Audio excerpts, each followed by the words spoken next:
ये पेपर है JEE main 2023 और ये पेपर हुआ था 24 जनवरी को। 24 जनवरी को ये पेपर हुआ है 2023 शिफ्ट वन में ये पेपर हुआ था। ठीक है, इसको हम डिस्कस करने जा रहे हैं। इस पेपर से हमें ये पता लगेगा कि एक तो ये क्लियर हो जाएगा कौन कौन से फॉर्मूले यूज हो रहे हैं बार बार। ठीक है ना, हमें वो फॉर्मूले अभी आप मान लो कि आपको वो क्वेश्चन नहीं आते थे तो आपको भी फॉर्मूले याद हो जाएंगे। मतलब इसके अंदर जैसे 25-30 क्वेश्चन हैं, उन सब के फॉर्मूले आपको अभी याद हो जाएंगे एक तो। ठीक है ना, याद नहीं होगा तो ये पता लग जाएगा एटलीस्ट कि इस फॉर्मूले पे बेस्ड क्वेश्चन था, तो जब आप अगली बार पढ़ोगे तो उस फॉर्मूले को अच्छे से करोगे याद। ठीक है ना, इसी तरीके से तैयारी होती है और कोई वे है भी नहीं तैयारी करने का। शुरू करते हैं। जैसे ये 11th का बैच है बट इसमें इसमें अभी असेसमेंट वेव्स नहीं हुआ है तो एक आधे क्वेश्चन असेसमेंट वेव वाले समझ नहीं आएंगे, लेकिन मैं समझा दूंगा फिर भी आपको आइडिया लग जाएगा कि हाँ कौन सा फॉर्मूला इसमें लगना था। ऐसे 12th के जो क्वेश्चन है मैं उनका आइडिया दूंगा कि ऐसे करके ऐसे करना है। सिर्फ आपको ये पता लगेगा कि हाँ जी ये फॉर्मूला बेस था, ये ऐसे ऐसे फॉर्मूला इस ऐसा होता भी एक फॉर्मूला, ये पता लग जाएगा बस। शुरू करते हैं। एक वेव की इक्वेशन होती है, एक बात याद करवाई जाती है कि वेव की इक्वेशन जो ना, वेव की जो पहली क्लास होती है उसमें y = a sin ω t - kx, ये वाली इक्वेशन बार बार याद करवाई जाती है। ये मतलब इसको सैकड़ों बार रिपीट कर देते हैं और इस इक्वेशन पे बेस्ड एक डीपीपी है पूरी की पूरी, और उसमें ना एक रिलेशन होता है ω = kv। ये रिलेशन और ये वाली इक्वेशन, ये दो चीज़ें हर बच्चे को याद रहती हैं क्योंकि ये दोनों सैकड़ों बार यूज हो चुकी होती हैं। इसके जो क्वेश्चन है इतने सारे हैं दुनिया भर के। तो अब इसके अंदर यानी कि ये जो चीज़ है ये तो ओमेगा है, टी के साथ लगा हुआ है, ये ओमेगा हो गया, और एक्स के साथ के है, इसमें भी एक्स के साथ के हो गया। तो ओमेगा = के वी पूछा था, इसके अंदर वेलोसिटी ऑफ द वेव पूछा था। वेलोसिटी ऑफ वेव क्या हो जाएगा इस केस के अंदर, ω/k। तो ओमेगा की वैल्यू कितनी हो जाएगी इस केस के अंदर, ओमेगा ये रहा 4 और के की वैल्यू 2, तो 2 मीटर पर सेकंड आएगा आंसर। तो सिंपल था ये वाला क्वेश्चन, 2 आंसर आ गया। मतलब क्या है कि आपको भले ही ये क्वेश्चन समझ ना आया हो, लेकिन इस बात का आपको पता लग गया कि किसी को ये दो बातें पता हो तो ये क्वेश्चन तुरंत वो सोल्व कर सकता है। फॉर्मूला बेस्ड बेसिक पॉइंट में ये दोनों दिए हुए हैं। अगला question, question number 2। Question number 2 ये ना कूलम्स लॉ का क्वेश्चन है। ठीक है ना, कूलम्स लॉ का क्वेश्चन है ये वाला। इसके अंदर क्या है कि देखो दो चार्ज हैं Q1 और Q2, इनके बीच जगह पे D। ठीक है ना, two charges Q1 and Q2 by a distance D are placed in a medium of dielectric constant K। यहाँ पे एक डाइलेक्ट्रिक बीच में एक मीडियम है, उसका डाइलेक्ट्रिक कांस्टेंट K है। ठीक है, तो यहाँ पे इसमें जो इलेक्ट्रोस्टैटिक फोर्स लगता है वो लगता है, ये फॉर्मूला याद करना होता है 1/4πε0 K Q1 Q2 r², इतना लगता है इसमें फोर्स इन दोनों के बीच में। ठीक है, अगर ये कह रहा है कि हम इनको एयर में रख दें, यहाँ पे अगर हम इनको एयर में रख दें तो कितनी डिस्टेंस पे रखें, डी मान लो D' पे रख दिया तो उतना ही फोर्स लगे। अगर D' पे रख देंगे तो कितना फोर्स लगेगा, क्या 1/4πε0 Q1 Q2 D'², ये आ जाएगा आपके पास। यहाँ D का स्क्वायर आएगा, यहाँ पे तो D का स्क्वायर आएगा और यहाँ पे आएगा D'²। इसमें डिवाइड बाई K इसलिए आ गया क्योंकि इसमें मीडियम भरा हुआ था, इसमें एयर थी इसलिए कुछ नहीं आया यहाँ पे। अब आपको इसको और इसको इक्वेट करना है, इक्वेट करते ही क्वेश्चन सोल्व हो जाएगा, आंसर आ जाएगा। अब सुन लो, आपको भले ये फॉर्मूला ना आता हो लेकिन इस बात का पता होना चाहिए था। इसमें बस एक बेसिक बात थी कि कूलम्स लॉ होता है 1/4πε0 Q1 Q2 r², और इसमें बीच में कोई मीडियम है तो यहाँ पे रख देते हैं वो मीडियम। बस एक छोटी सी बात है, बेसिक पॉइंट में भी दी हुई है, ये बात पता हो तो ये क्वेश्चन सोल्व हो जाता है। अगली बात, ये रेडियस ऑफ गायरेशन का क्वेश्चन है। ये बताइए आप, रेडियस ऑफ गायरेशन तो आपको पता है, तो 11th का क्वेश्चन है। ठीक है, ये वाला क्वेश्चन मेरे ख्याल से हर बच्चा कर सकता है इस क्वेश्चन को। देखिए करते हैं इस वाले क्वेश्चन को सॉल्व। एक बात बताओ, इसमें क्या दिया हुआ है आपको कि एक यूनिफॉर्म सॉलिड स्फीयर दे रखा है, रेडियस 5 सेंटीमीटर है। एक सॉलिड स्फीयर दे रखा है, इसका रेडियस है 5 सेंटीमीटर, और इस एक्सिस के अबाउट रेडियस ऑफ गायरेशन पूछ रखा है। कोई बताएगा कैसे सोल्व कर, रेडियस ऑफ गायरेशन कैसे निकलता है, कोई भी बच्चा बताएगा कैसे निकलता है रेडियस ऑफ गायरेशन। जो बता सकते हैं कि how to find radius of gyration, कोई भी स्टूडेंट। हाँ जी, आप बता दो। आप भौमिक,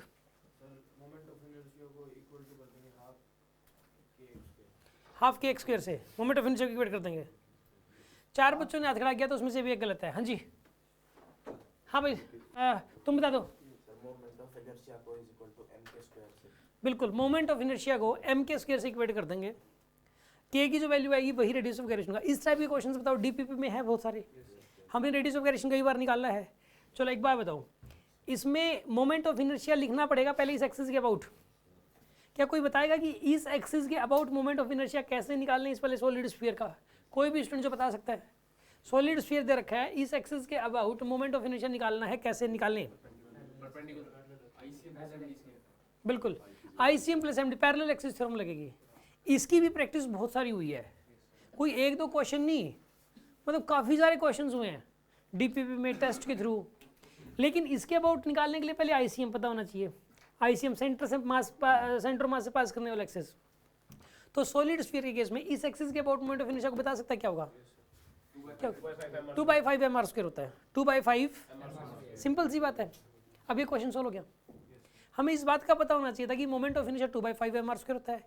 एक हमें पैरेलल एक्सिस थ्योरम पता होनी चाहिए थी, एक हमें इस बात का पता होना चाहिए था कि रेडियस ऑफ गायरेशन निकालने के लिए m² से इक्वेट करना होता है, बस। ठीक है, ये 3 बातें बताऊँ।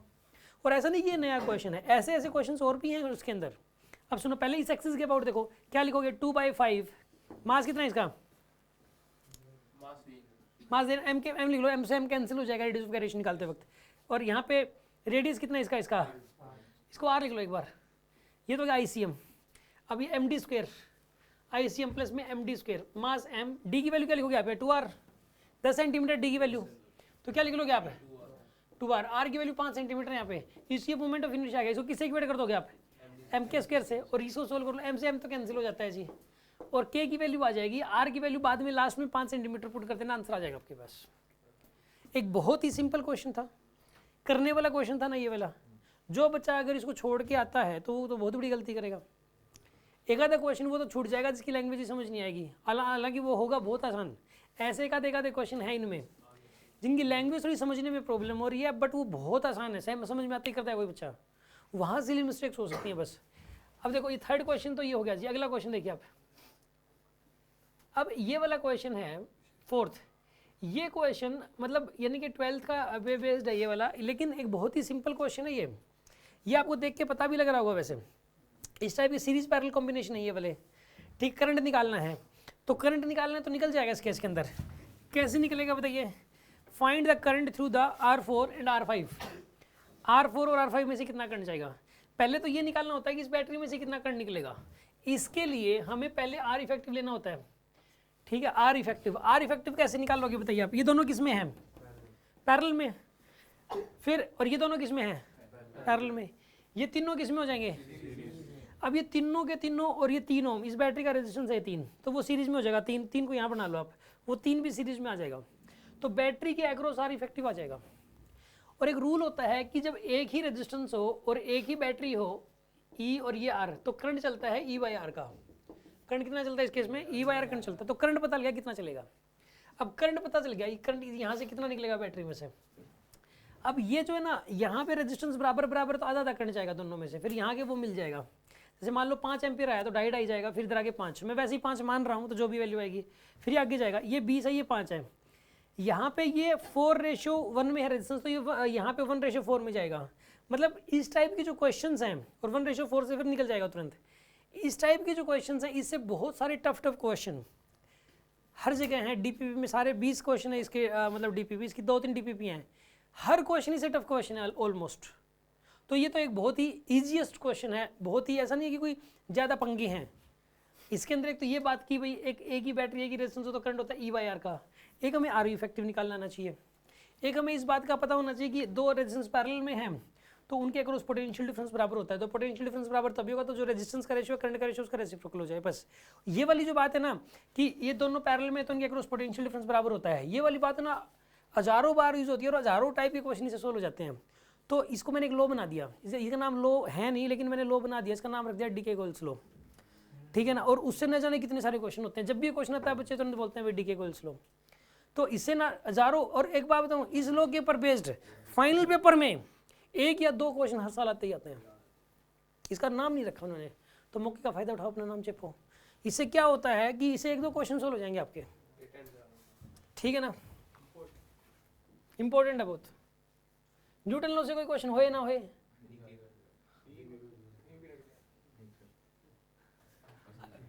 अब एक बात बताओ, ये वाला क्वेश्चन है, इस वाले क्वेश्चन में इन्होंने मतलब हद कर दी। ये वाला क्वेश्चन देखे तो क्योंकि ना फ्रिक्शन भी नहीं दिया, बिना फ्रिक्शन दिए क्वेश्चन दे दिया, तो कितना आसान क्वेश्चन हो सकता है सोच भी नहीं सकते आप। कितना आसान क्वेश्चन है ये वाला। एक बात बताओ, इंक्लाइन प्लेन, इस टाइप के क्वेश्चंस, इंक्लाइन प्लेन वाली एक डीपीपी है उसके अंदर देखना, इस टाइप के क्वेश्चंस आपको मिलेंगे बहुत सारे। इसके अंदर ना आपको करना क्या है, स्ट्रिंग में टेंशन निकालनी है, कोई रफनेस नहीं है भाई। रफनेस होती तो चलो सोच सकते थे भी फ्रिक्शन वगैरह लग जाएगा, यहाँ तो कोई फ्रिक्शन का मतलब ही नहीं है। ये अगर जिसने डीपीपी कर रखी है वो इसके अंदर कोई फॉर्मूला कुछ नहीं, फॉर्मूला याद नहीं करना था इसके अंदर, लॉज ऑफ मोशन में फॉर्मूला याद नहीं करने, बस क्वेश्चन की प्रैक्टिस करनी होती है। एक तो इसके ऊपर लगेगा mg sin थीटा, कितना लगेगा mg sin थीटा बताइए, m1 कितना है यहाँ पे 4 kg, 4 kg तो कितना लगेगा 20 न्यूटन, और इधर कितना लगेगा ये 1 kg है 5 न्यूटन। एक्सेलरेशन कितना है कोई बताएगा, एक्सेलरेशन कितना हो जाएगा, ये 4 kg है, अच्छा एंगल 30 डिग्री है, यहाँ आएगा 20√3, सही बात है, यहाँ 20√3 आएगा क्योंकि एंगल 60 डिग्री है, एंगल 60 डिग्री है, यहाँ पे एंगल नहीं देखा था, इधर 20√3 इधर 5। क्या एक्सेलरेशन बता सकते हो कितना आएगा इसका, कितना आएगा बताओ, कौन बताएगा acceleration, net force by mass, net force कैसे निकालें,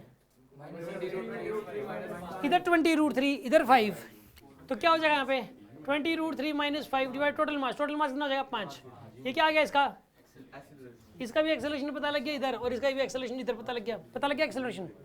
इसमें टेंशन टी इधर लगेगी, टेंशन क्या लगेगी इसमें टी, इसका एफबीडी और इफेक्ट बन जाएगा और ये क्वेश्चन सॉल्व हो जाएगा।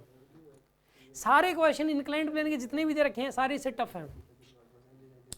इस टाइप की क्वेश्चन की क्लास में प्रैक्टिस हो रखी है बहुत। मैंने मतलब जो है ना सेम क्वेश्चन ऐसे ही इंक्लाइंड प्लेन बनाया था, एक ब्लॉक यहाँ रखा था, एक ब्लॉक यहाँ रखा था, बिल्कुल आइडेंटिटी, न्यूमेरिकल वैल्यू अलग है बस। आपको अपनी कॉपी में ही मिल जाएगा क्लास नोट्स के अंदर, डीपीपी को भी छोड़ो, क्योंकि ये तो हर साल होता ही होता है। ठीक है किसी के पास लॉज ऑफ मोशन की डीपीपी की कॉपी, किसी के पास क्लास नोट्स, किसी के पास है क्या क्लास लॉज ऑफ मोशन के,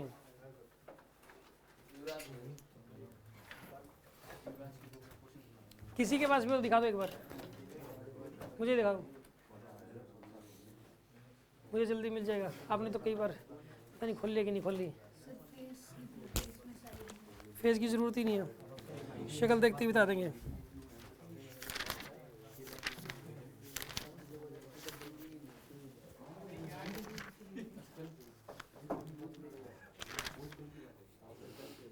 हाँ जी, ये देखो मैंने एक क्वेश्चन ही कराया था, ये वाला, यहाँ इंक्लाइन प्लेन है, इधर यहाँ भी बीच में 3 ब्लॉक ले रखे हैं बल्कि मैंने तो, एक ब्लॉक इधर है, एक ब्लॉक इधर है,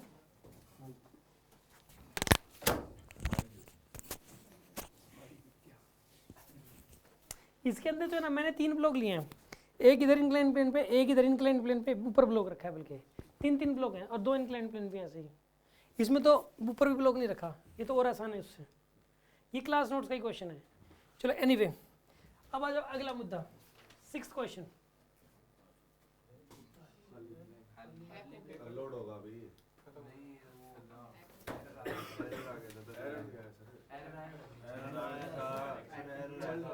श्रवण जी को बुला लो एक बार, 24 एक शिफ्ट लोड हो रहा अभी, ये रहा श्रवण जी आएंगे।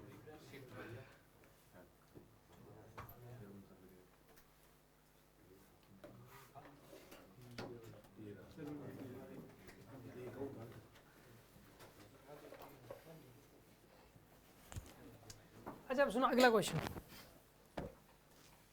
ये वाला जो क्वेश्चन है ये अगेन 12th के अंदर एक लॉ बताया जाता है सिंपल सा, फैराडे का लॉ, उसके ऊपर बेस्ड है क्वेश्चन, मतलब फॉर्मूला बेस्ड पूछ लिया इन्होंने भी। देखो फैराडे का लॉ का क्वेश्चन आता ही आता है, ये सबसे बड़ी बात है। अच्छा मैंने आप एक चीज़ और नोट करना कि मैंने इसमें ना 60 टॉपिकों पे निशान लगाए हैं, टोटल तो 150 टॉपिक हैं, 60 टॉपिक्स पे मैंने सर्कल कर दिए कि इसमें से क्वेश्चन पक्का आएगा। इन्होंने क्या किया कि पूरा पेपर उन टॉपिकों में से ही दे दिया, बस बाकियों में से दिया ही नहीं, सारे क्वेश्चन दे दिए उसमें से ऑलमोस्ट, 1-2 क्वेश्चनों को छोड़ के, यानी 150 में से इन्होंने बाकी जो 90 टॉपिक है उठा ही नहीं रखे, सर्कल वाले उठा लिए। और ये सर्कल अब तो लगाए नहीं, बहुत पहले के लगे हुए हैं। तो सोचने वाली बात है कि कितनी ऑब्जर्वेशन हमारी कैसी होगी, मतलब जैसे किस लेवल की ऑब्जर्वेशन है। तो फैराडे का जो क्वेश्चन है, सुन लो आप, फैराडे का अक्सर आ जाता है क्वेश्चन, तो इसलिए क्या था कि फैराडे के ऊपर स्पेशली एक डीपीपी बना दी। बच्चा कहता है कि सर आप एक ही टाइप के क्वेश्चन की प्रैक्टिस करवाते रहे तो बार बार एक ही टाइप के 4 क्वेश्चन मिलते हैं डीपीपी में, ये बच्चे की शिकायत होती है। लेकिन मेरी शिकायत ये है कि एक डीबी में एक ही टाइप के 4 क्वेश्चन दे आराम खोर, तू तेरे को फिर भी याद नहीं आता, फिर भी तू पेपर में नहीं करके आया उसको, 4 दे दिए, एक दे तो कहाँ से कराता। मेरी शिकायत ये वाली है। चलो एनीवे, इसके अंदर क्या है कि ई इंड्यूस का फॉर्मूला जो होता है, एक लूप है, उसका रेडियस है 10/√π, ये दे रखा है radius, is placed in a linearly varying perpendicular magnetic field which has magnitude this, उसका मैग्नीट्यूड कितना दे दिया, magnetic field 0.5 tesla, the magnetic field reduces to 0, इतने टाइम में 0 हो जाएगा ये, डेल्टा टी दे दिया इसने 0.5 सेकेंड है। ईएमएफ इंड्यूस्ड ईएमएफ का जो फॉर्मूला होता है ना, वो होता है d∅dt, ये होता है फैराडे का सेकंड लॉ। ये लो बच्चे को पता होता है, ये बात बच्चे को पता होती है, 12th के बच्चे को। अब देखो यहाँ पे जो फाई होता है इसको b इंटू ए लिख सकते हो, ये बात बच्चे को पता होती है कि फ्लक्स b इंटू ए होता है, जनरल बात है बहुत ज़्यादा, ठीक है ना। b को आप बाहर ले लो, एरिया πr² होता है लूप का, ये सारी बात सारी दुनिया को पता है ये, ठीक है ना। इसके अंदर नहीं, वेरिएबल क्या है इसमें, वेरिएबल dp/dt। और एक क्वेश्चन में तो उन्होंने क्या किया, मैंने एक दूसरा सेट था उसमें r वेरी कर दिया था, एक में b वेरी कर दिया, इसमें b वेरी कर रहा है ये, तो a शायद कांस्टेंट, इसमें a कांस्टेंट है, तो क्या हो जाएगा यहाँ पे ये dp/dt। अब dp/dt की जो वैल्यू है वो आ जाएगी कहाँ से, मैग्नेटिक फील्ड 0.5 सेकंड में 0 हो गया, पहले कितना था मैग्नेटिक फील्ड 0.5 टेस्ला, तो 0.5 टेस्ला था, फिर 0 हुआ कितने टाइम में, 0.5 सेकंड में, तो ये dp/dt की वैल्यू आ जाएगी 1। तो यहाँ पे 1 पुट कर दोगे यहाँ पे, तो dp/dt कितना हो जाएगा इस केस के अंदर, dp/dt इस केस के अंदर हो जाएगा 1, 0.25/0.25, ये dp/dt की वैल्यू 1 आ गई यहाँ पे, ठीक है ना, ये 1 आ गई। वैल्यू पुट करनी है बस आपको, देखो एरिया पुट करते हैं, πr² एरिया हो गया, dp/dt की वैल्यू 1 होगी, और इसने 10⁻⁴ से मल्टीप्लाई क्यों कर दिया, क्योंकि रेडियस सेंटीमीटर में था, तो πr² में मीटर में कन्वर्ट करने के लिए कर दिया। मतलब एक बहुत ही सिंपल सा केस था, ये वाला फॉर्मूला लगना था बस, और φ = b होता है, ये लगना था। जो बच्चे 12th के देख रहे हैं, कोई भी बच्चा सिर्फ स्कूल में पढ़ा हो चाहे, तो उसको ये 2 फॉर्मूले पक्का पता होंगे, ठीक है ना, चाहे कोचिंग ना लियो, क्योंकि फैराडे का सेकंड लॉ तो बोर्ड में बहुत अक्सर आता है, इंपॉर्टेंट होता है कि भाई फैराडे का सेकंड लॉ बताओ, उसमें यही लिखना होता है इंड्यूस माइनस d∅dt, और φ = b × a, ये तो हजारों बार यूज हो जाता है अलग अलग टॉपिकों के अंदर, क्वेश्चन सोल्व है ये वाला। अब सुनो अगली बात, the ratio between the bandwidth, ये कम्युनिकेशन एक चैप्टर है, तुरंत सोल्व हो जाएगा उससे, ठीक है ना। ये सॉरी LCR सर्किट के ऊपर बेस्ड है, हल्की सी इन्फॉर्मेशन है उससे तुरंत हो जाता है ये वाला, ठीक है ना। बैंड विड्थ होती है इसके अंदर R/L के बराबर, और उससे ही क्वेश्चन तुरंत हो जाएगा ये वाला, ठीक है ना। R/L करना है बस आपको, ये इन्फॉर्मेशन आपको पता होनी चाहिए थी बस। क्वेश्चन, नेक्स्ट क्वेश्चन, इसमें क्या लिख रखा है, अब ये वाला क्वेश्चन है, ये आप कर सकते हो, ये 11th का क्वेश्चन है, ये 11th का क्वेश्चन है, कर रहे हैं हम इसको।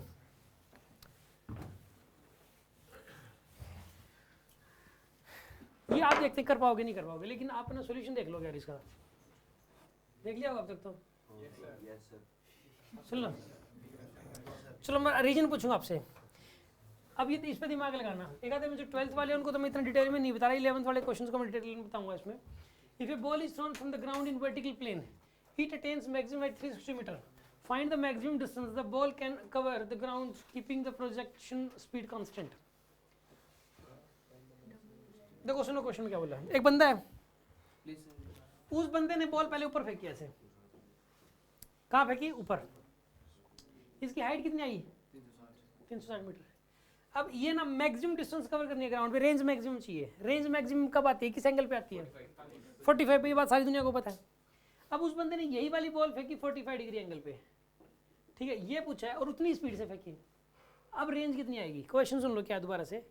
एक बंदे ने एक बॉल ऊपर फेंकी, इसकी मैक्सिमम हाइट थी 360 मीटर, अब उस बंदे ने वही बॉल उतनी ही स्पीड से 45 डिग्री एंगल पे फेंकी, अब बताओ रेंज क्या आएगी, क्वेश्चन ये है, कोई बताएगा कैसे करें इसको सोल्व। हाँ जी कैसे सोल्व करें बताओ निपुण। u²/2g की वैल्यू आ गई 360,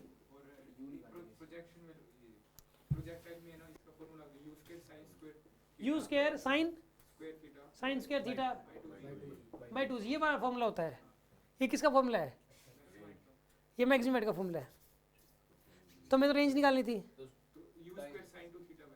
u² sin 2θ/g होता है, ठीक है, बाई जी होती है, ठीक है। आगे यहाँ से u आ जाएगा, इसमें पुट कर देंगे आंसर आ जाएगा, सही बात है। देखो इसमें थीटा की वैल्यू 45 पुट करोगे कि 90 बन गया, साइन 90 क्या होता है 1 यू स्क्वायर बाय जी।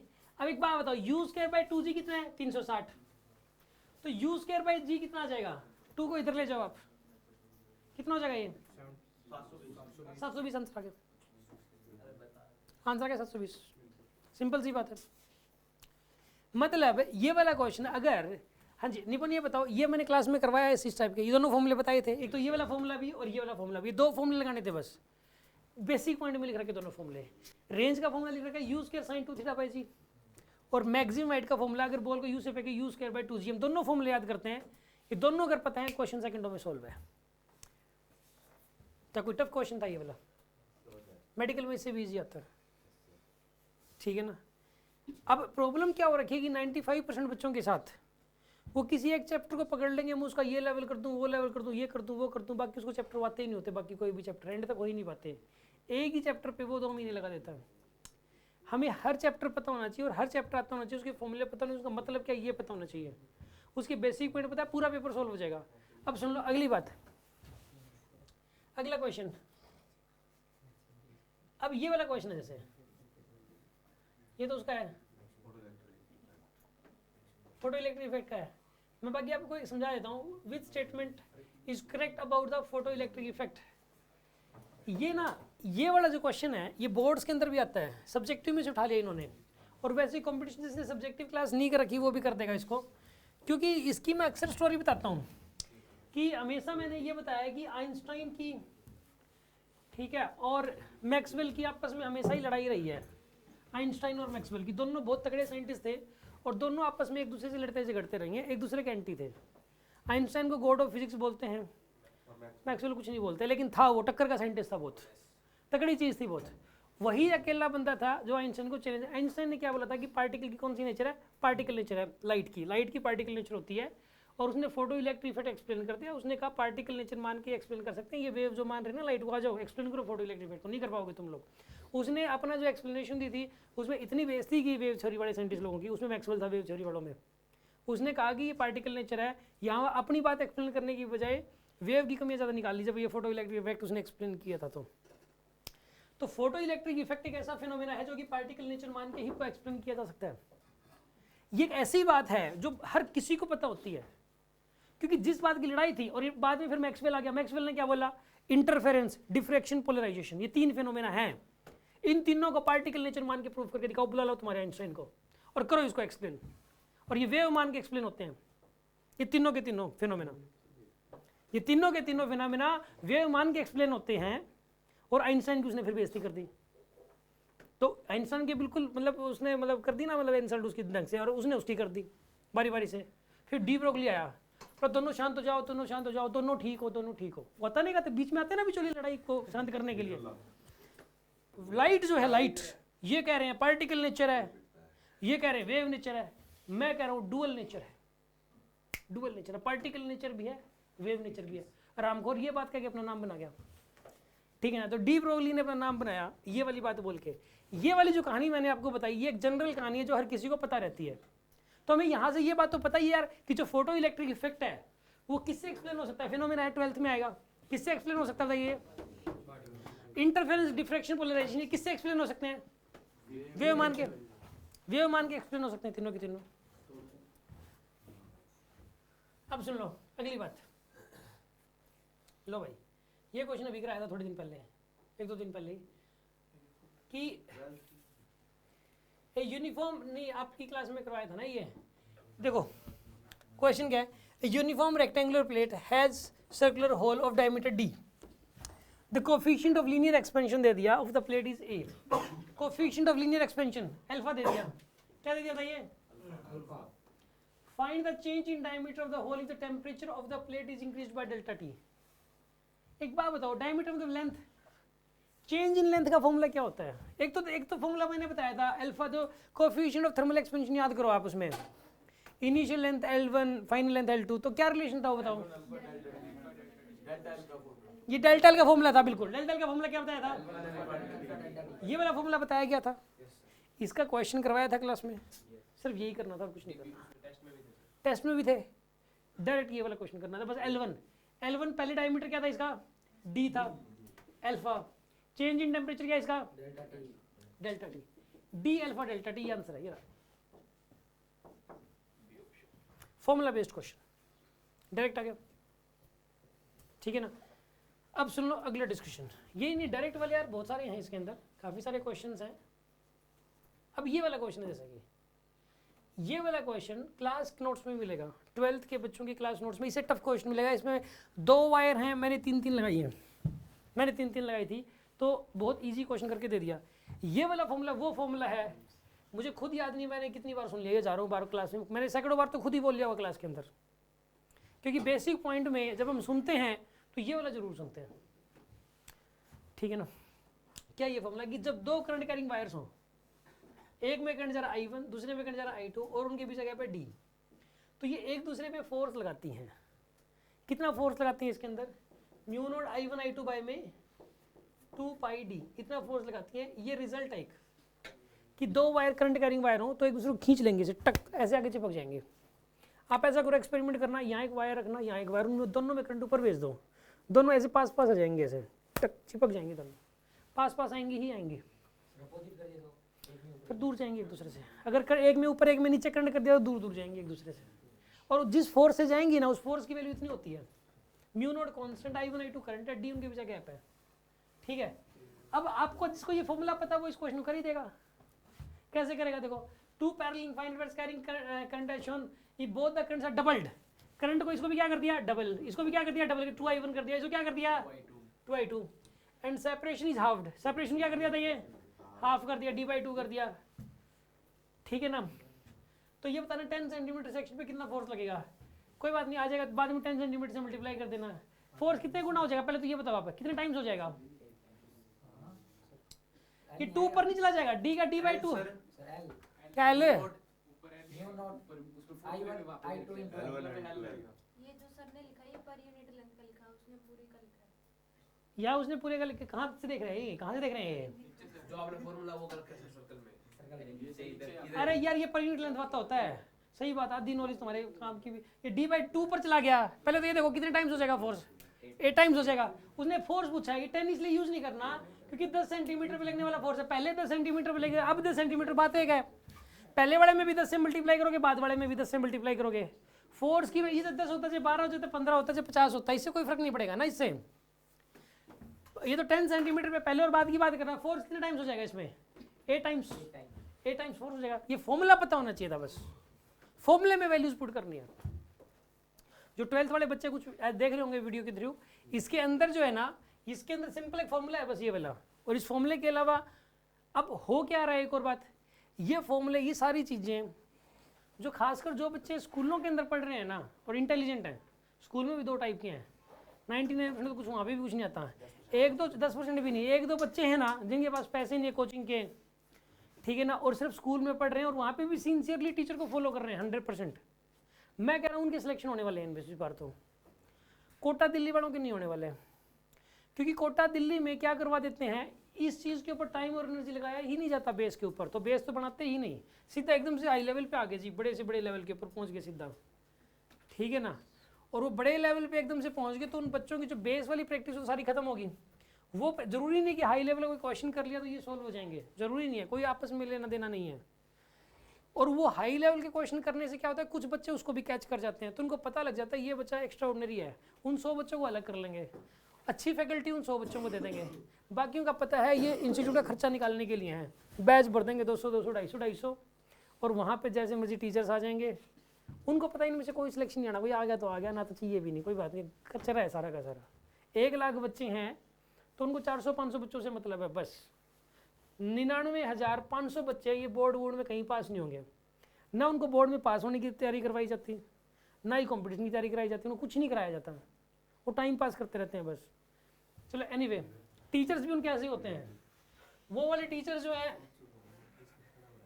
40-40 हज़ार में मिले होते हैं उन टीचरों को, 20-20 हज़ार में बिकते फिरते हैं ऐसे टीचर्स, बाद वाले तो शुरू के बैच के अच्छे हैं भाई, अच्छी सैलरी होती है उनकी। एनीवे हम आगे बढ़ते हैं एक बार,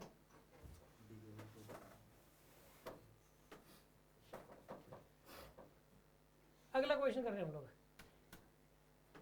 ये क्वेश्चन नंबर 12 है, देखिए आप क्वेश्चन नंबर 12 सुनो आप, ये है तो मैग्नेटिज्म का, लेकिन आपको ये पता लग जाएगा ये भी अगेन एक फॉर्मूला बेस्ड ही क्वेश्चन है, ठीक है ना। सुन आप, ये 2-3 दिन पहले ही मैंने बताया था मॉर्निंग वाले बैच में कि करंट कैरिंग अगर रिंग है, करंट कैरिंग रिंग है, तो यहाँ पे मैग्नेटिक फील्ड का फॉर्मूला और एक्स डिस्टेंस पे मैग्नेटिक फील्ड, ये चीज़ हम याद करवाते हैं हमेशा ही कि रिंग के सेंटर पे मैग्नेटिक फील्ड याद कर लो और यहाँ पे भी याद कर लो, बेसिक पॉइंट पे मिल जाएगा। यहाँ मैग्नेटिक फील्ड होता है mu naught I by 2r और यहाँ मैग्नेटिक फील्ड होता है mu naught I r square upon में 2 into r square plus x square की पावर 3/2, ये होता है मैग्नेटिक फील्ड। और यहाँ का मैग्नेटिक फील्ड ये होता है, इन दोनों का रेशियो पूछ लिया बस इसने। जिस बच्चे को ये फॉर्मूला और ये वाला फॉर्मूला पता है तो वो इससे क्वेश्चन तो तुरंत सेकंडों में कर देगा वो इस क्वेश्चन को। अब सुन लो अगली बात,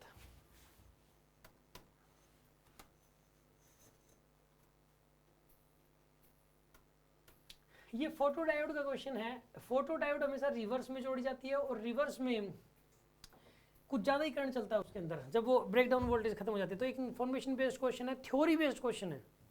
अगेन मतलब सिंपल सा, ये तो कैलकुलेशन भी नहीं करनी, सीधा टिक मार्क करना है इस पे तो, ठीक है जी। अगला क्वेश्चन ये वाला आप कर सकते हो। अब एक बात बताओ यार, ये वाला क्वेश्चन है ग्रेविटेशन का, आप मुझे ये बताओ क्या ये वाला क्वेश्चन एज इट इज है नहीं क्या?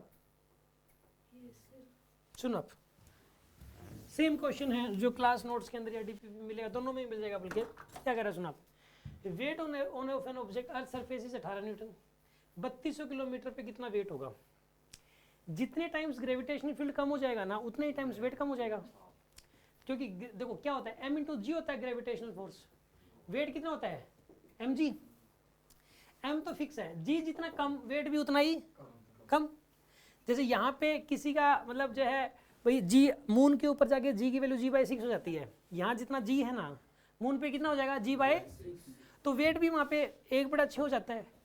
क्यों फिर mg/6 करोगे आप तो वेट कितना हो गया 6 गुना कम। आपको बस ये बताना है कि 3200 किलोमीटर की हाइट पे जाने के बाद ग्रेविटेशन फील्ड कितने टाइम्स कम हो जाता है सरफेस का। सरफेस का जितने टाइम्स कम हो जाएगा वेट भी उतने टाइम्स कम हो जाएगा, सिंपल सी बात है। एक बात बताओ, इसने क्या बोला कि अर्थ है भाई, अर्थ यहाँ पे ग्रेविटेशन कितना है GS, अब ये कह रहा है 3200 किलोमीटर की हाइट पे ग्रेविटेशनल फील्ड कितना हो जाएगा। कौन सा फॉर्मूला लगाऊं मैं, कौन कोई बताएगा कौन सा फॉर्मूला लगाऊं? सिर्फ 2 बच्चों को बताया है, 3 बच्चों को, 4 बच्चों को, ठीक है। अच्छा, हर फॉर्मूले में अब केशव और निपुण का हाथ खड़ा हो जाता है, इनको याद है, पता है क्यों? ऐसा नहीं कि पता है, इनका विश्वास ज़्यादा है। कई बच्चे ट्रस्ट नहीं करते, इनके भाई बहन पहले पढ़ के सिलेक्ट हो गए, ठीक है, एक बहन सिलेक्ट हुई फिर एक भाई सिलेक्ट हो गया, तो इनको पता है कि भाई इनका पहले से शुरू से डिसाइड था हमें पढ़ना और सर वाला जो एच 100% करना है, तो वो कर रहे हैं उस चीज़ को, पूरा फोकस पूरी एनर्जी लगाए रखते हैं उसके ऊपर, पूरी असम करते रहते हैं। उनको पता है कि भाई जो कुछ भी हमारे लिए कोटा दिल्ली सर ही हैं, कईयों के लिए ना तो सर डीके गोयल, ना कोटा, ना दिल्ली, ना हिसार, कुछ नहीं है। कई ऐसे भाई एडमिशन ले लिया बस, तो वो क्या करते हैं फिर विश्वास भी नहीं बनता उनका, वो सोचते रहते हैं सर जो पढ़ा रहे हैं इसमें जाएगा कि नहीं आएगा, क्या करूँ, वो इधर उधर की सुनते रहते हैं। चलो एनीवे, हाँ भाई फॉर्मूला अब केशव बता देगा। हाँ बताओ, ये बता, तुरंत बता दिया झटके से, GME/RE+H का होल स्क्वायर। सेकंडों में ऐसी चाहिए आंसर, GME बाय, फिर याद कराया था मैंने चिल्ला चिल्ला के, मैडम ने सुने थे फॉर्मूले, GME/RE+H का होल स्क्वायर। सरफेस पे कितना होता है ग्रेविटेशन फील्ड, सरफेस पे क्या होता है फॉर्मूला? हाँ भाई सरफेस पे GME/RE का स्क्वायर, ये तो क्या सरफेस पे। और ये बताओ H हाइट पे कितना हो जाएगा? GME बाय में RE+H को RE/2 लिख सकते हो आप, क्योंकि RE कितना होता है 6400 किलोमीटर। ये भी बात याद करवा रखी है, लिख रखा है बेसिक पॉइंट में कि रेडियस ऑफ अर्थ 6400 किलोमीटर है, उसका आधा कितना होता है 3200, तो इसको क्या पुट कर दोगे आप RE/2 का स्क्वायर। क्या आंसर आएगा इसका बताइए? GME बाय में 3RE/2 का स्क्वायर, कितना आंसर आएगा इसका? 4GME/9 RE square. तो एक बात बताओ, 4/9 टाइम्स नहीं हो गया? कितने टाइम्स हो गया? ग्रेविटेशनल फील्ड यहाँ पे जितना था उसका 4/9 टाइम्स हो गया। तो वेट पहले कितना था इसका? 18। 18 का 4/9 कर दो आप, 18 का 4/9 करो, कितना आंसर आएगा? 8। आंसर आ गया 8। Formula based question, again formula based question. एसएम का लेवल तो इसे ज़्यादा है काफ़ी, ठीक है ना। कोई बच्चा एसएम कर रहा है तो वो तो ये समझ लो कि भाई 100 नंबर का पेपर है तो हो सकता है उसके 110 आ जाए। अब देखो ये वाला क्वेश्चन है, मैं इसमें जो है ना, अब आप एसएचएम पढ़ोगे खुद भी, एसएचएम की जो डीपीपी हैं वो बनी हुई हैं पहले से, कोई चेंज नहीं है। आप पुरानी डीपीपी उठा के देखो, किसी बच्चे से 12th वाले से, ड्रॉपर वाले से मांग के देखोगे या क्लास नोट्स लोगे, आप पता लगेगा कि इसमें ये एक स्प्रिंग, मैंने 4 स्प्रिंग भी लगा रखी है, एक यहाँ लगा दिया, एक यहाँ लगा दिया, एक यहाँ ऐसे लगा रखे हैं। ये तो एक बहुत ही सिंपल सा केस दे दिया। ये दोनों इसमें ऐसे जब स्प्रिंग जुड़े होते हैं ना, तो के इफेक्टिव की वैल्यू K1 + K2 होती है। क्या होती है के इफेक्टिव वैल्यू? K1 + K2। अच्छा एक बात तो स्प्रिंग का टाइम पीरियड कितना होता है पता है किसी को? 2π√m/k। सुन रखा है फॉर्मूला? नहीं सुना होगा, मैं एसएचएम में बताऊंगा।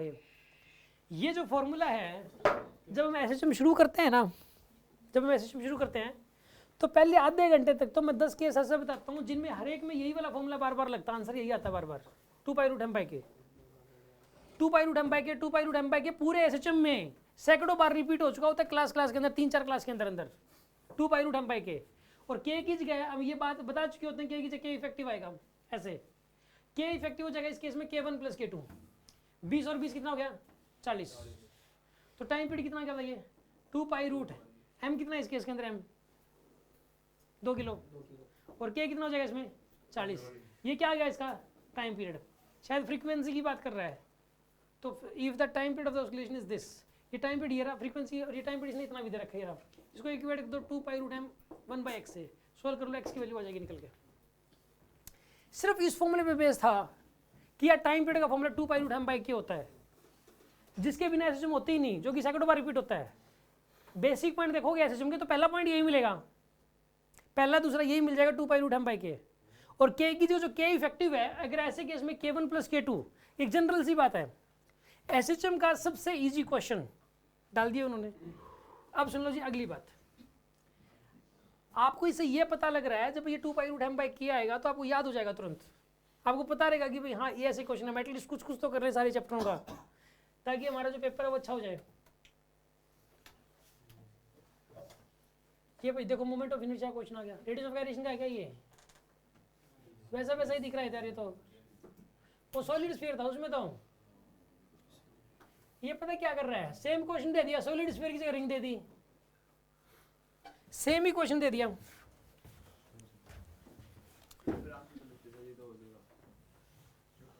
कर दो ना, कैसे करूं बताओ, कैसे करें बताओ ना तुम, दोबारा बता दो एक बार, इससे करवाते हैं एक बार को। A ring of uniform wire and radius 5 centimeters made to rotate about a coplanar axis which is at the axis at a distance of 10 centimeters from the center of the ring. The radius of gyration about the axis is equal to this, the value of kh. हाँ जी बताओ, ये ring है जी, ये axis है जी, radius है 5 centimetre और ये 10 centimetre. हाँ जी बताओ, इसका रेडियस ऑफ gyration इस एक्सिस के अबाउट कैसे निकालूं मैं? दे रखा है क्या? कोई बात नहीं, वो के की पहले रेडियस ऑफ gyration निकलेगा, उसको इससे इक्वेट करके किया जाएगा। हाँ जी हेलो, तुम बोल रहे थे, क्या करूँ मैं बताओ? ये कर दिए तो हो जाएगा, आगे बढ़ो। हाँ कैसे निकालूं मोमेंट ऑफ इनर्शिया, क्या हो जाएगा?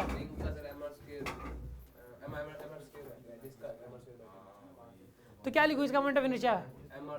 लो जी, ICM की वैल्यू लिख दिया mr²।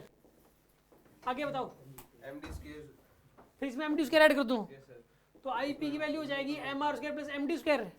D की वैल्यू क्या पुट करूं? 10 पुट कर दूं। ये करना है, इसको किससे इक्वेट करूं? m² से, आंसर आ जाएगा। तो किसे इक्वेट करूं? 15/√k से।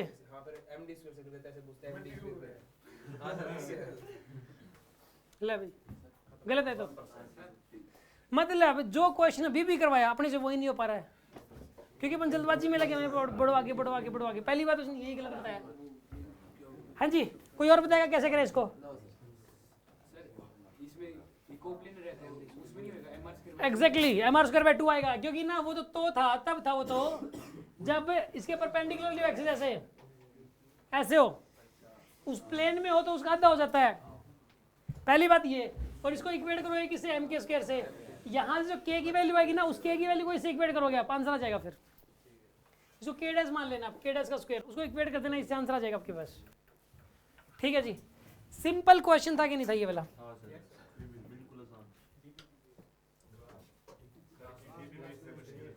अब सुन लो ये वाला क्वेश्चन है, जैसे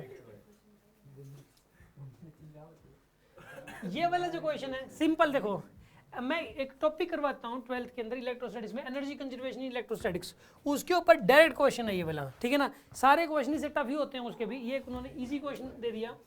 क्वेश्चन क्या है, दो चार्जेस हैं शुरू में रेस्ट में, Q और minus Q are released from the situation. अरे क्या बिल्कुल सेम क्वेश्चन दे दिया इन्होंने। If the kinetic energy of the system when the separation between them becomes half is this, find n, ठीक है ना। एक काम करो, सुनो आप एक बात बताओ, दो चार्जेस हो अगर, देखो ध्यान से सुनो, अभी आपको समझ में भी आ जाएगा ये, क्योंकि आपने ग्रेविटेशन पढ़ लिया। अगर ये कह दिया जाए दो मास हैं, इनके ये ना अट्रैक्ट करेंगे, शुरू में रेस्ट में थे, इनके पीछे गैप था आर नोड, अगर इनके पीछे गैप आधा हो जाए तो क्या ये बता सकते हो आप इनकी काइनेटिक एनर्जी क्या होगी? कैसे करेंगे इसको? Mechanical energy initial equal to mechanical energy final, उससे क्वेश्चन सोल्व हो जाएगा। इस टाइप के किए हुए हमने। आप सुनो, इसमें ऐसे करो, देखो mechanical energy initial is equals to mechanical energy final, kinetic energy initial plus potential energy initial is equal to kinetic energy final plus potential energy final. Kinetic energy initial क्या रेस्ट में थे, तो इनिशियली एट रेस्ट लिख दिया 0। Potential energy क्या है शुरू में, k into Q into minus Q by में आर नोट, ये होता है k q1 q2 बाय होता है फॉर्मूला। एक पेयर की जो पोटेंशियल होती है वो k q1 q2 बाय होती है, बस ये बात याद कर लो। जैसे उसमें होती है ना gm1 m2 बाय r, ठीक है ना, म्यूचुअल पोटेंशियल एनर्जी मैंने बता रखी है ग्रेविटेशन में, तो यहाँ पे k q1 q2 बाय हो जाएगी बस। अब फाइनल काइनेटिक एनर्जी ये तो निकालनी है आपको, k फाइनल, तो फिर यहाँ पे कितना हो जाएगा, यहाँ पे पोटेंशियल एनर्जी कितनी हो जाएगी इसकी, प्लस बाद वाली k into Q into minus Q divided by में आर नोट बाई 2 आ जाएगा। यहाँ पे सोल्व कर लो, फाइनल काइनेटिक एनर्जी आ जाएगी, और फाइनल काइनेटिक एनर्जी को इससे इक्वेट कर देना, n की वैल्यू आ जाएगी। सिंपल है, सिर्फ एनर्जी कंजर्वेशन लगना था पहली बात। दूसरी बात, म्यूचुअल पोटेंशियल का फॉर्मूला याद होना चाहिए, k q1 q2 bye r, और यही फॉर्मूला ग्रेविटेशन में जाता है gm1 m2 बाय r। बस ये फॉर्मूला करवा रखा है ग्रेविटेशन में, आप देखना उसके अंदर ढूंढ लेना, क्योंकि या तो आपको होगा नहीं।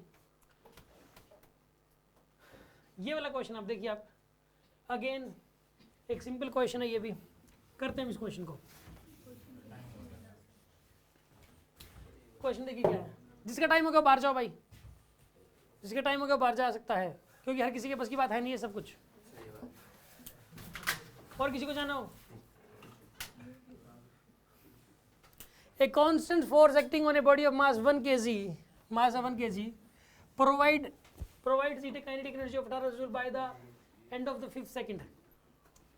If the body was initially at rest at the beginning of action of force, then the magnitude of the force is equal to, क्या बोला, समझ में आया?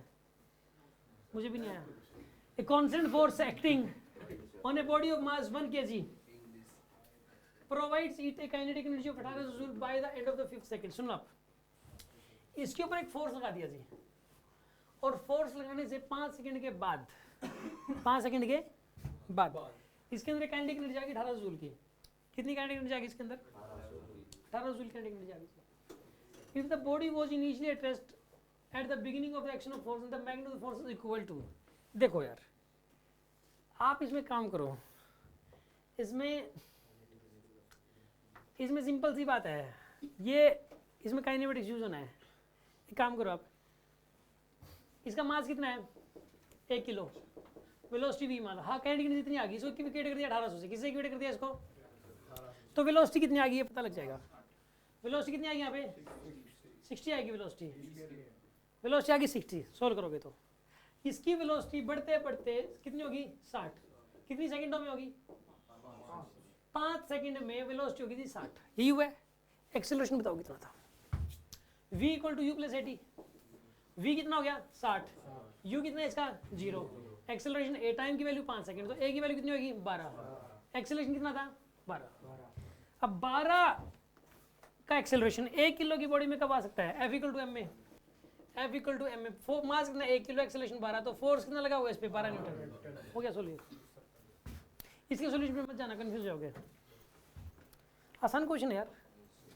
यार एक बार तो कोई हाई फाई चीज में लगी हो, कोई कैलकुलेशन ज़्यादा हुई हो, कोई मैथ ज़्यादा लग गया हो, और पता नहीं कहाँ के कौन से क्या कॉन्सेप्ट लग गए हो। एक बार तो ये इक्वेशन लगानी थी फर्स्ट अपने को, एक बार हाफ एम बी उसके लिए फॉर्मूला पता होना चाहिए, एक F equal to M A पता होना चाहिए। क्वेश्चन तो सोल्व है ना, ठीक है ना, इजी क्वेश्चन है। अगला क्वेश्चन सुन लो आप, 19th।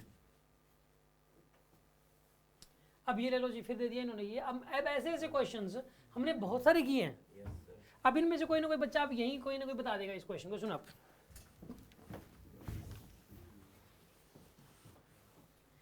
a light rod of cross sectional area A and Ex modulus y is arranged in shown the figure. Force applied is this. Force की value 250 Newton.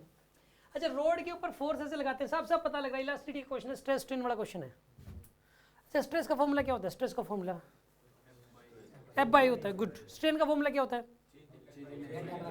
Change in length bye original length. और Young's modulus क्या होता है formula? Stress by strain. बस इतना पता होना जरूरी है। इतना पता हो, मैं कहता हूँ बहुत सारे क्वेश्चन तो इतने पे बेस्ड है क्वेश्चन ये। सुन लो, length of the rod is 1 metre, extension comes out to be metres. Force लगने से एक्सटेंशन आ जाएगी ना, बढ़ जाएगी लेंथ। तो एक्सटेंशन कितनी बढ़ गई? इतनी बढ़ गई यार। एक्सटेंशन यानी डेल्टा एल की वैल्यू देखो, एल कितना था? 1 मीटर। डेल्टा एल कितना यहाँ पे? x into 10⁻⁻⁶। ठीक है जी। फोर्स कितना लगा दिया इस पे? 250 न्यूटन। क्या पूछा है इसमें? इसने x की वैल्यू पूछी है। यंग्स मॉडुलस दे रखा है क्या इसका? Yes sir. कहाँ दे रखा है? ये रहा। ये यंग्स मॉडुलस भी दे दिया 10⁻10। अच्छा, एक बात बताओ, और एक बात बताओ आप, y क्या होता है? पूछा क्या गया था इसमें? अगेन डेल्टा एल पूछा गया था। अच्छा, एक बात बताओ, स्ट्रेस क्या होता है? एरिया कहाँ दे रखा है?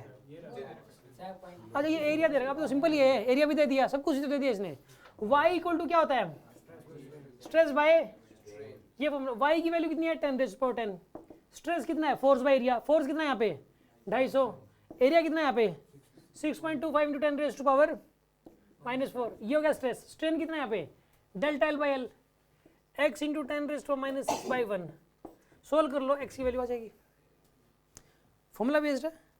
सिर्फ ये 3 फॉर्मूले पता होना चाहिए थे, जो कि क्लास में आपको ध्यान होगा बहुत बार सुने गए हैं।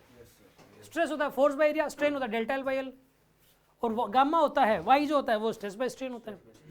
किसी बच्चे को सिर्फ इतना पता हो, चाहे इलास्टिसिटी का कुछ ना आता हो, उसका तो ये हो गया मतलब जो काम इलास्टिसिटी का, तो बस वो तो कर लेगा जेईई मेन को क्लियर।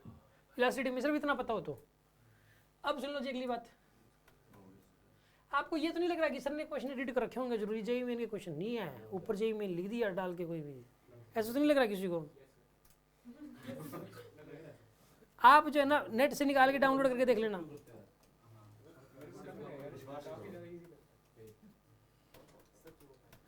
अब सुन लो,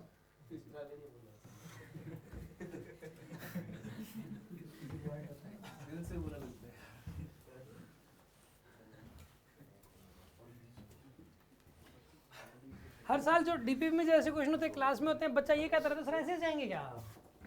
ये ऐसे से आईटी नीट का लेवल, ये थोड़ा ना आएंगे सर आप, ये थोड़ा ना, ये क्या करा रहे हो? पेपर में वही जाते, वो करता नहीं है, वो वही नहीं करता, बस उसने कुछ करना ही नहीं होता वैसे तो। देखो, if the weight of the lift is equal to the tension to the force where it moves with the uniform velocity. यार एक बात बताओ, ये वाला क्वेश्चन आप तुरंत कर सकते हो। देखो थोड़ा दिमाग लगाओगे तो, हल्का सा माइंड लगाओ, तुरंत हो जाएगा। देखो क्वेश्चन क्या है, स्टेटमेंट 1 में क्या आंसर? देखो, if the weight of the lift is equal to the tension of the force of the cable wire then it moves with the uniform velocity. दोनों ही बातें उसके रेस्ट में उसका यूनिफॉर्म स्पीड से, बात तो सही है इसकी। ये क्या कह रहा है कि एक लिफ्ट आई है, लिफ्ट वायर से बंधी हुई है ऊपर, यहाँ ये लिफ्ट है, इसके ऊपर जो वेट लग रहा है और जो टी लग रहा है ये दोनों बराबर हैं। बराबर तो रेस्ट में भी हो सकती है और कांस्टेंट स्पीड से भी जा सकती है, दोनों ही बातें हो सकती हैं। तो क्या ये स्टेटमेंट 1 सही है? मतलब मस्ट तो नहीं बोला ना इसने कि कांस्टेंट स्पीड से जाएगी, लेकिन इसने जा सकती है ये बोला है, तो इट मूव्स, ये बात सही है, जाएगी कांस्टेंट स्पीड से जाएगी, तब भी जो कांस्टेंट स्पीड से जाएगी। If the lift moves downward with an acceleration then the contact force between the bodies wise fit and lift floor is more than the weight. एक बात बताओ आप, एक रिजल्ट हमने याद किया था, एक बंदा जो है वो लिफ्ट में खड़ा है, लिफ्ट जा रही है कांस्टेंट स्पीड से, उसका वेट कितना होगा? बराबर होगा mg के, किया था ना वेट। अच्छा एक बात बताओ, अगर वो ऊपर जा रहा है, एक्सेलरेट कर रहा है लिफ्ट एक ही एक्सेलरेशन से, तो वेट कितना हो जाएगा? mg प्लस m में बढ़ेगा, वेट बढ़ जाएगा mg प्लस m में, और नीचे एक्सेलरेशन ऐसे आएगा तो mg माइनस m में। ये बेसिक पॉइंट में है कि नहीं है? यही चीज लिख दी इसने एज इट इज। यही चीज पूछेगी, उसका वेट कम हो जाएगा, ज्यादा हो जाएगा, नीचे आ रही है लिफ्ट एक एक्सेलरेशन से। डायरेक्ट बेसिक पॉइंट दे दिया कि नहीं दे दिया? अब सुन लो जी अगला क्वेश्चन।